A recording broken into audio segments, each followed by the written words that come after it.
Hello everyone, I'm Alberto Speedy Alves. I'm studying at UNAT. I'm currently taking the 5th semester of Bachelor of English as a Foreign Language.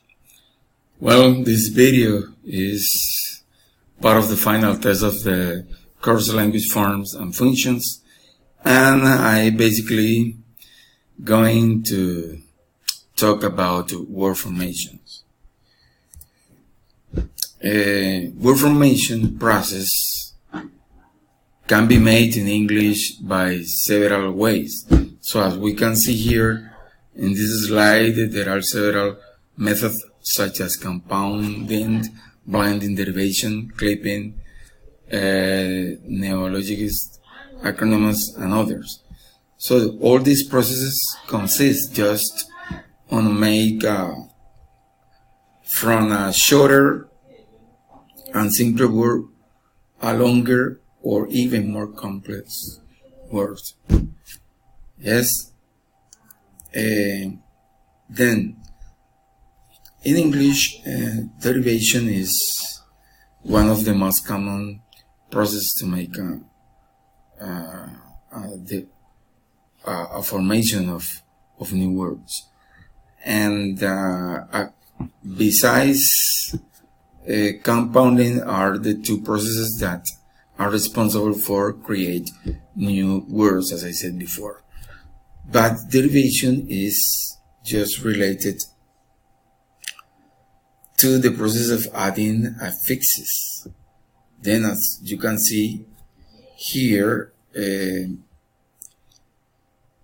are two kinds of affixes basically in English.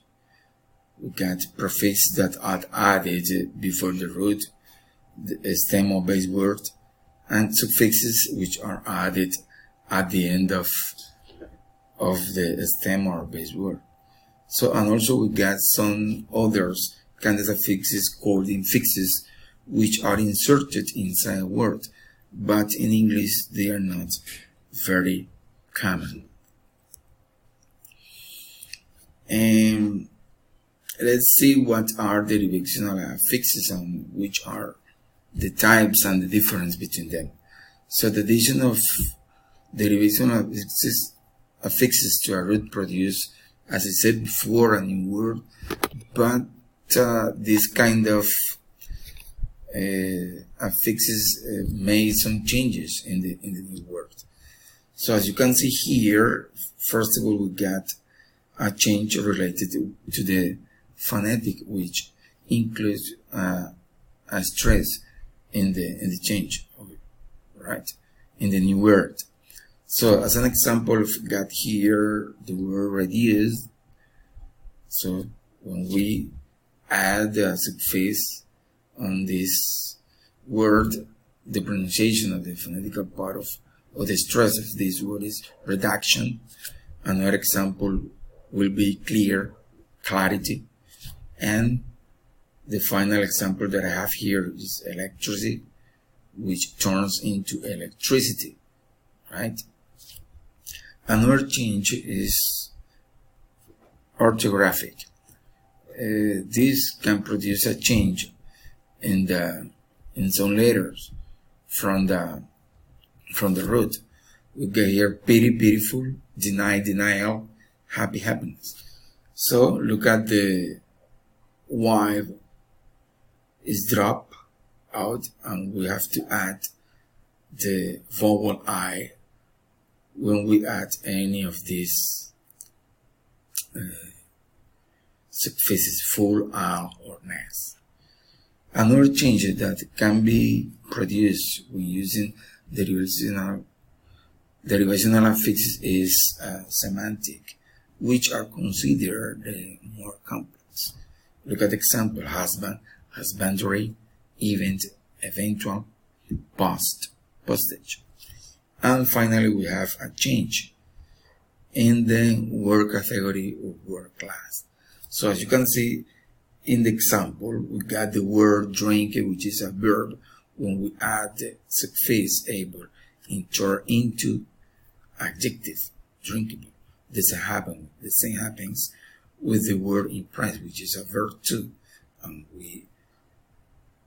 it turns into a noun where we add the suffix "ion," impression. Well, derivational affixes are usually divided into two groups.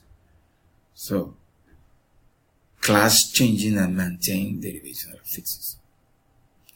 Class derivational affixes change the word class to the word to which they are added. And in English, they are usually suffixes. So from this chart, you can see many examples. Let's take the first one, which is a verb, govern. Then when we add the suffix meant, it turns into a new word or derivative word, which is a noun, government. The same happens with kind and happy, which are adjectives. And when we add the suffix nest, this adjective turns into nouns, kindness and happiness, beauty, beautiful, happy, happily, music, music, musical, and so on. Class derivational affixes can also be subdivided in four more types as follows. The first group that I have here are called nominalizers. This is when we produce a noun from a verb or an adjective by adding some suffixes. So here are two examples. All of these are verb like, argue, resign, betray. When we use this kind of suffixes or add to the stem or base word, we made them nouns. Like, leakage, argument, resign, resignation, betray, betrayal. The same happens when we use some kind of adjective and we use this kind of suffixes to make them into, or to turn into nouns. Social, socialist, free, freedom, happy, happiness, pure, purity. The other groups are called verbalizers.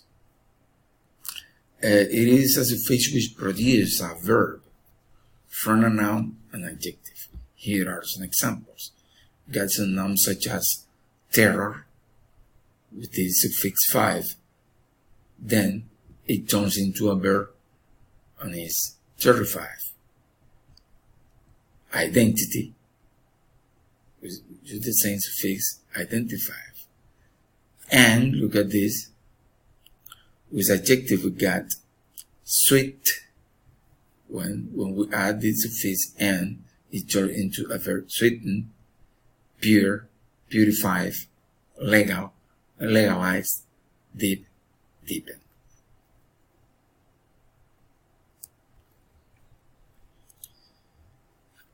Well, the third group that I have, that I'm going to share or talk about, are adjectivizers. So, this process produces an adjective when from a noun or a verb or another adjective we use some kind of suffix such as I, O's, full, and Y. In the case of nouns. Example, we got thirst, thirsty, danger, dangerous, blood, bloody. And here are some other examples when we use verbs. Got the verb support with this suffix. I've got supportive, acceptable, forget, forgetful, assert, assertive.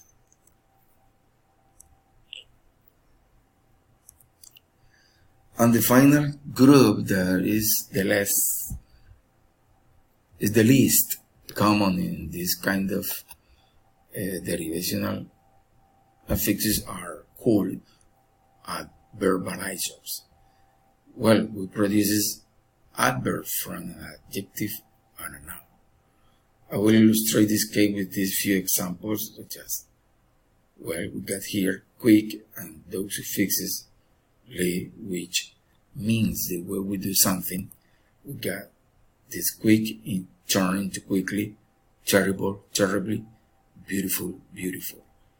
And with some kind of nouns such as side, sad way, home, homeward, clock, clockwise. Well, the other big group that are contained into the derivational affixes are called class-maintaining derivational affixes. This group do not change the word class of the word to which they are added, and they are mainly prefixes. So as you can see here, there are some examples of prefix. Then let's analyze this. Then we got here cycle, which is a verb. When we add this prefix, which means do over or again, we got the new word recycle, which is still a verb. The same happened with happy when we add an, which is just the negation of the base word. Then we got the word unhappy.